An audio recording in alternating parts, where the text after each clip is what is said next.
कि पिछले जो अब 3 साल आएंगे ना, इसमें अगर हिंदुस्तान में कोई इवेंट वर्ल्ड कप होना है आबिद भाई, वर्ल्ड कप ही आने वाले 3 साल वर्ल्ड कप होता है, कोई इवेंट हिंदुस्तान में होता है, तो पाकिस्तानी क्रिकेट टीम हिंदुस्तान जाएगी, जाए लिख ले चाहे देख ले। नहीं, मोहसिन नकवी साहब हमारे चेयरमैन, मतलब जो पीसीबी के चेयरमैन है, उन्होंने ये कह दिया कि अगर इंडिया पाकिस्तान में ये खेलने नहीं आ रहा चैंपियंस ट्रॉफी, तो हम भी इंडिया नहीं जाएंगे। उन्होंने प्रॉपर ये अनाउंस किया है। चौधरी साहब, कह देने से नहीं होता। आपको इस चीज का पता नहीं है कि पाकिस्तान का वजीर आजम भी 3 साल पूरे नहीं करता, तो ये पीसीबी का चेयरमैन 3 साल कैसे पूरे करेगा?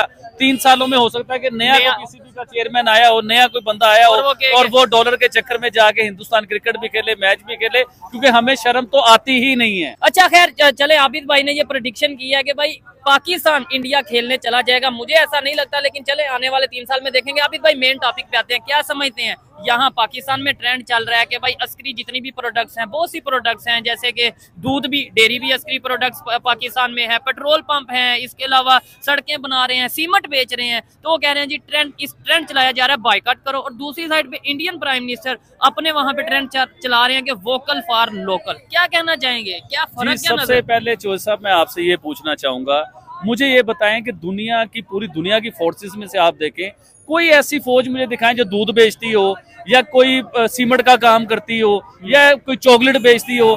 मुझे नहीं लगता कि ऐसे सिलसिले पूरी दुनिया में कहीं हो रहे होंगे। अगर हो भी रहे हुए हैं तो आप मुझे प्लीज कमेंट बॉक्स में मुझे लाजमी बताएं कि ऐसे मामला हो रहे हैं कि नहीं हो रहे। लेकिन पाकिस्तान में जो मामला हो रहे हैं कि ये अपनी कंपनीज को या किसी चीजों को बैन कर रहे हैं, या उसके लिए कह रहे हैं बाइकआउट कर रहे हैं, पब्लिक कह रही है कि बाइकआउट कर रहे हैं कि हम बाइकआउट करेंगे। लेकिन अब हम कंपेयर करते हैं हिंदुस्तान के साथ। देखिए, अभी वोकल फॉर लोकल की आपने बात की, देखिए हिंदुस्तान क्या कर रहा है और हिंदुस्तान के प्राइम मिनिस्टर क्या कर रहे हैं। उन्होंने क्या ऐलान किया कि हर शहर की जो प्रोडक्ट है उन्हें अपने लोगों को उसके ऊपर फोकस करें, उसे परचेज करें, उन्हें यूज करें, क्योंकि अपने शहर की इकोनॉमी भी बेहतर हो उस चीज को लेके। लेकिन उन्होंने साथ ये भी कहा, देखे उन्होंने पूरी दुनिया की कंपनी तो हिंदुस्तान में ले आए, पूरी दुनिया की हिंदुस्तान में कंपनी लाने के बाद उन्होंने कहा जी अब मेरे हिंदुस्तानी इंजॉय करो, यानी कि पूरा खेलो, पूरा इंजॉय करो। ट्रेंड चलाया made for India, made in India, made for India. 5 साल 6 साल वो ट्रेंड चलता रहा, और एट दी एंड आबिद भाई ये भी जो ट्रेंड वो चला रहे हैं कि अपने अपने शहर के प्रोडक्ट्स को प्रमोट करो। At the and let's suppose कोई इंडिया गुजरात का कोई प्रोडक्ट है, वो प्रमोट तो फिर इंडियन प्रोडक्ट ही हुआ ना, उनके शहर का प्रोडक्ट, तो इसका मतलब उनके जी बिल्कुल हुआ। और आपको ये भी आइडिया होना चाहिए कि हिंदुस्तान में दुनिया की तकरीबन सारी कंपनीज आ चुकी हुई हैं। अभी आप रिसेंटली देखेंगे चाइना के बीच में जो नोकिया की बहुत बड़े सेटअप थे और बहुत बड़ी प्रोडक्ट नोकिया की चाइना बना रहा था, वो सारी कंपनी अब हिंदुस्तान ने कैच कर ली है, वो सारी प्रोडक्ट हिंदुस्तान में आ चुकी हुई हैं। तो इसे कहते हैं मौके का छक्का, और इसे कहते हैं अपनी इकोनॉमी को मजबूत करना, और इसे कहते हैं मेरे ख्याल से बेहतर पॉलिसी और बेहतर स्ट्रेटेजी बनाना। हमारे यहाँ पे ये आबिद भाई मुझे ऐसा फील होता है कि हम ना बंद गली में फंसते नजर आ रहे हैं। पाकिस्तान, हमें ये नहीं पता चल रहा कि हमारा दोस्त कौन है, हमारा दुश्मन कौन है। इंडिया को तो हमने दुश्मन डिक्लेयर कर दिया कि लो जी इंडिया दुश्मन है, इससे ट्रेड नहीं करनी। अच्छा, चाइना जिसे दोस्त कहते हैं उसकी भी नहीं समझ लग रही। मैं बताता हूँ, देखिए बंद गली की जो आपने बात की ना, हकीकतन हमें बंद गली में बंद करके और बाहर से एक दरवाजा लगा के उसे ताला लगा दिया गया हुआ है कि हम उस गली से बाहर बिना निकले। अब चाइना जो हमारा बेस्ट फ्रेंड है, जिसे हम अपना चड्डी फ्रेंड कहते हैं, जिसे हम अपना दोस्त कहते हैं, कि पूरी दुनिया में कोई मुसीबत आएगी तो चाइना सबसे पहले बचाने वाला हमें होगा जी, हमारे साथ चाइना खड़ा होगा।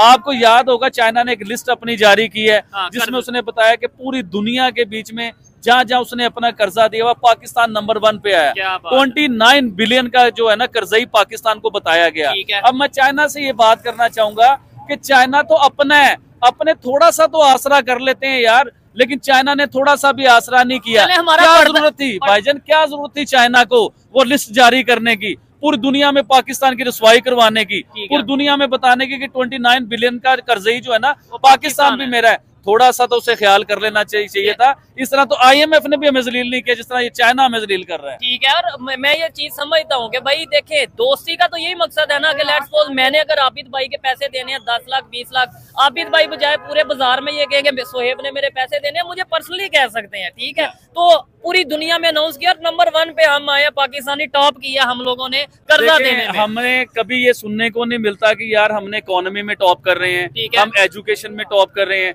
हम AI में टॉप कर रहे हैं, किसी टेक्नोलॉजी में टॉप कर रहे हैं, कुछ चांद पे जाने पे टॉप कर रहे हैं। हमें सुनने को मिलता है कि हम कर्जे में टॉप कर रहे हैं, हम IMF से कर्जा लेते हैं, टॉप का कर्जा होता है। हम चाइना से कर्जा लेते हैं, टॉप का कर्जा होता है। सऊदी अरेबिया से कर्जा लेते हैं, टॉप का कर्जा होता है। इवन के हम इंतजार कर रहे होते हैं, दाएं बाएं देख रहे होते हैं कि हमें कर्जा देगा कौन।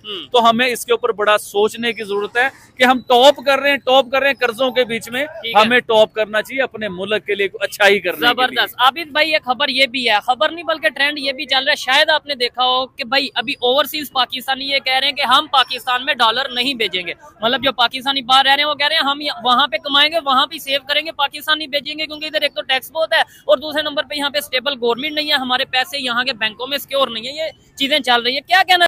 नमस्कार दोस्तों, आप सभी का इस वीडियो में स्वागत है। तो दोस्तों, भारत इस समय बहुत ही ताकतवर देश बन चुका है और वो धीरे धीरे इतनी ऊंचाइयों को छूता जा रहा है कि अदर कंट्री को उसको पाना बहुत ही मुश्किल है। और वहीं पर बात करें कि पाकिस्तान की, पाकिस्तान अब भारत का सामना कभी नहीं कर पाएगा, क्योंकि भारत इतनी तेज़ी से विकास कर रहा है कि पाकिस्तान उस लेवल तक कभी नहीं पहुंच पाएगा, क्योंकि भारत लगातार सभी देशों से वो अपना दोस्ती बढ़ाता जा रहा है, जिसकी वजह से भारत एक बहुत ही ताकतवर देश बन गया है।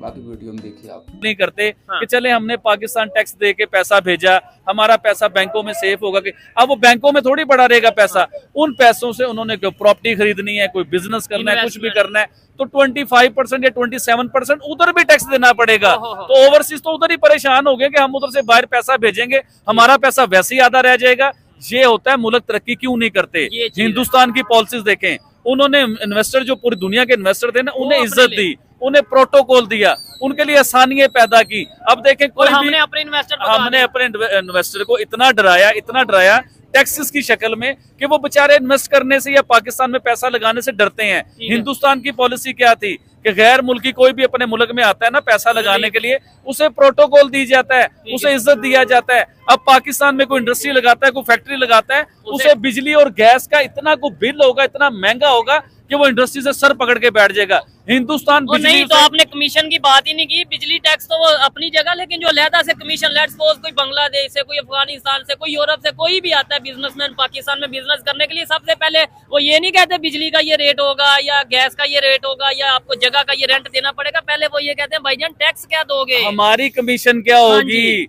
हमें क्या मिलेगा, उसके बाद पाकिस्तान के बारे में सोचेंगे। तो जब हमारे बड़े हुक्मरान या बड़े गैरतमंद लोग जो हैं, जब अपने टैक्स के चक्कर में हो जाएंगे तो मुल्क तरक्की नहीं करते, वो मुल्क कर्जों में ही फंसे रहते हैं, उनकी इकोनॉमी बेहतर नहीं होती।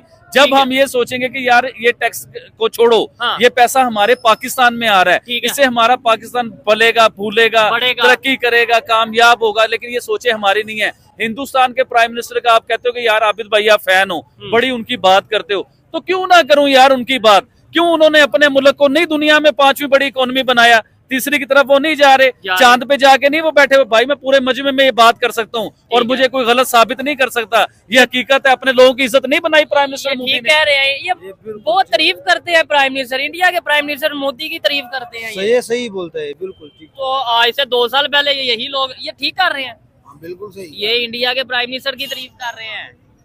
नहीं सही यार, इंडिया का प्राइम मिनिस्टर का तारीफ क्यों होना नहीं चाहिए कि पाकिस्तान का प्राइम मिनिस्टर देखो और इंडिया का प्राइम मिनिस्टर देखो, वहाँ का लोग देखो और हमारे क्या। हमारे प्राइम मिनिस्टर वो उधर लंदन में बैठा हुआ है। इसका मतलब हाफिज भाई आपने इनमें भी कोई जादू कर दिया है। जादू की बात नहीं होती। पाकिस्तान देखो ना, पाकिस्तान मिसाल के तौर कर्जे में फर्स्ट पोजीशन लिया और इंडिया ने